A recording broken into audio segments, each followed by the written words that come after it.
I'm giving you one chance to live. Tell me your business at my gold mine." "I told you, the dog." Machete's face wrenched into an ugly knot. His breath hissed, and he drew the machete up and placed the blade on my left shoulder, the cutting edge against my neck. A single downward slash of his arm would do it, and I'd bleed out in a mountain ghost town.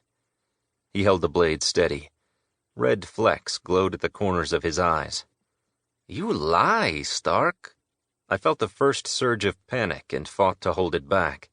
I tried to stand perfectly still, tried to breathe, but there was no air on that dark mountain. I saw myself falling. I saw a guard walking down the block to Sam's cell and delivering the news through the bars in a cold, flat tone. "It's your kid," he'd say. Sam would wonder about a town called Paradise. "Where is it?" "On a mountain, you say." What was Prospero doing there? Sam would see the irony of practicing a faith all his life that promised paradise, and this is the paradise he gets. No, don't die this way, Stark. Do something. Fight. Swing at him. Go for the machete." The gunman spoke. "The helicopter will come back, F.A. Take the spy with us. We'll find out what he knows." The blade stayed tight against my neck. Seconds ticked away. I died again and again.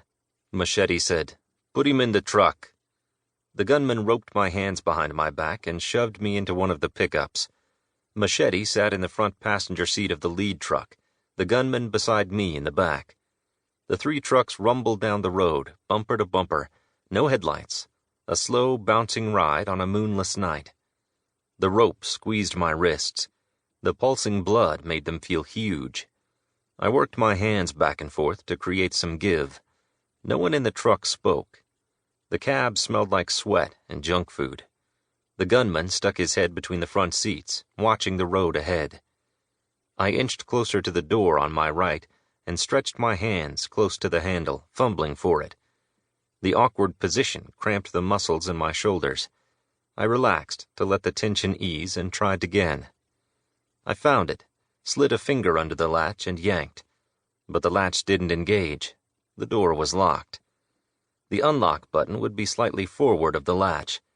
I twisted some more, trying to reach it. If I could get out that door to open ground, I could run. The odds weren't great, but my legs would give me a chance at least. The truck went along, diving into craters in the road and out again, the four of us bouncing along with it. I worked my hands back and forth, back and forth. The driver's cell phone trilled. He fetched it from his breast pocket and held it to his ear without speaking. The voice on the other end burped out a string of muffled words. The driver responded by straining to check the rear and side mirrors. "Behind us, Jefe! La migra! La migra!" The driver opened his door and looked back toward Paradise just as the chopper appeared. Its spotlight arrived first, sweeping the desert at an angle. Then the light beamed down in a blinding circle as the craft drew up and hovered overhead, the whooping blades churning at the ground, whipping dirt, stones, and twigs against the truck. Amid the distraction, I swung my hands back to the lock, popped it open, shouldered the door wide, and jumped out into a tornado. The powerful wind shoved me back. I thought it would tear the clothes off my body. Debris slapped my face like bee stings. I knew the general location of the Bronco. The trick was running as fast as I could in the dark with my hands behind my back. I fell twice, rolled to my knees, and got up again. After the second time, I wiggled my hands free and kept running, faster now, knees high, arms pumping. If any of Machete's men followed, they wouldn't stay with it long. The chopper had made me much less important.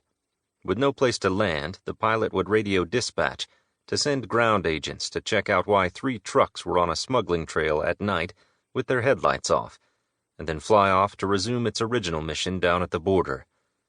Machete's priority would be getting off that mountain before the agents got there. I found the Bronco. Charlie was sitting in the passenger seat with a fistful of popcorn and tossing the pieces one at a time into his wide-open mouth. He pointed his thumb over his shoulder. "What's with all the popcorn back there? I'm starved." I jumped into the passenger seat and started the engine. Charlie chuckled at the sight of me. My clothes were disheveled and filthy. and my hair sweaty and clogged with twigs and sand.